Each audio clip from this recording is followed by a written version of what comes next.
ಎಲ್ರಿಗೂ ನಮಸ್ಕಾರ. ನಾನು ಅನಿಲ್. ನನ್ನ ಯೂಟ್ಯೂಬ್ ಚಾನಲ್ಗೆ ಸ್ವಾಗತ. ನಾನು ಹಳೆಯ ವಿಡಿಯೋದಲ್ಲಿ ಅದ್ರ ಬಗ್ಗೆ ಮಾತಾಡಿದ್ದೆ ಅಂದರೆ ಈ ಕತೆ ಬಗ್ಗೆ ಮಾತಾಡಿದ್ದೆ. ಇವತ್ತಿನ ಈ ವಿಡಿಯೋದಲ್ಲಿ ಹೊಸದೊಂದು ಕತೆ ಬಗ್ಗೆ ನಾನು ಮಾತಾಡಬೇಕಂತ ಅಂದ್ಕೊಂಡಿದ್ದೀನಿ. ಈ ಕತೆ ಒಂಥರ ಸಿಂಪಲ್ಲಾಗಿ ಚೆನ್ನಾಗಿದೆ, ಆಮೇಲೆ ಎಲ್ರಿಗೂ ಇಷ್ಟ ಆಗುತ್ತೆ ಅಂತ ಅಂದ್ಕೊಂಡಿದ್ದೀನಿ.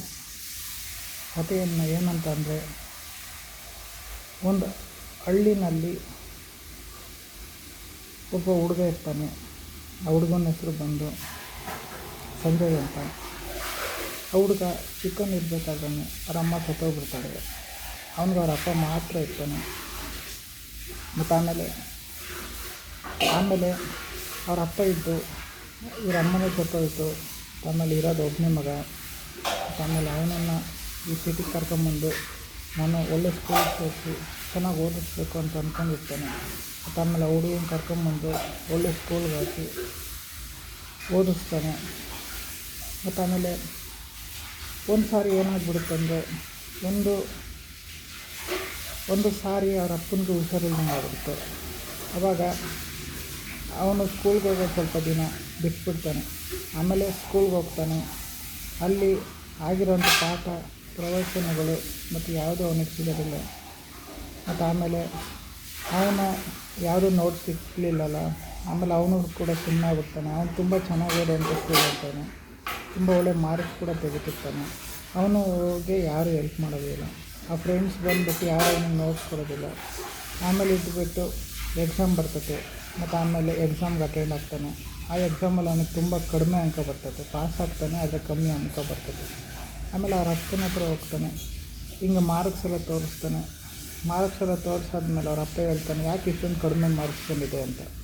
ಅದಕ್ಕೆ ಅವನಿದ್ದು ಹಿಂಗೆ ನೀವು ಹುಷಾರಿಲ್ದಾಗ ಆದಾಗ ಆವಾಗ ನನಗೆ ಯಾರೂ ನೋಟ್ಸ್ ಕೊಡಲಿಲ್ಲ. ಎಲ್ಲ ಫ್ರೆಂಡ್ಸ್ ಹತ್ರ ಹೋಗಿ ಕೇಳಿದೆ, ಮತ್ತು ಎಲ್ಲರೂ ನೋಟ್ಸ್ ಕೊಡಲಿಲ್ಲ. ಮತ್ತು ಆಮೇಲೆ ನಾನು ಅದಕ್ಕೆ ಸುಮ್ಮನಾಗ್ಬಿಟ್ಟೆ, ಓದಲಿಲ್ಲ ಸರಿ, ಹಂಗೆ ಕಮ್ಮಿ ಮಾರ್ಕ್ಸ್ ಕೊಟ್ಟೆ. ಅದಕ್ಕೆ ಅವ್ರ ಅಪ್ಪ ಇದ್ಬಿಟ್ಟು, ನೀನು ಮಾರ್ಕ್ಸ್ ಕಡಿಮೆ ಬಂದಿದ್ದು ನಂಗೆ ಬೇಜಾರಾಗಲಿಲ್ಲ. ನೀನು ನೋಟ್ಸ್ ಬೇಕಂದಿದ್ರೆ ಟೀಚರ್ನ ಕೇಳ್ಬೋದಾಗಿತ್ತು. ಹಂಗೂ ಬೇಕಾದ್ರೆ ನಾನೇ ಹೆಲ್ಪ್ ಮಾಡ್ತಿದ್ದೆ, ನಾನೇ ಹೋಗಿ ನೋಟ್ಸ್ ಇಸ್ಕೊಂಡು ಕೊಡ್ತಿದ್ದೆ. ನೀನು ಸುಮ್ಮನಾಗಿದ್ದು ನಿಂದು ತಪ್ಪು.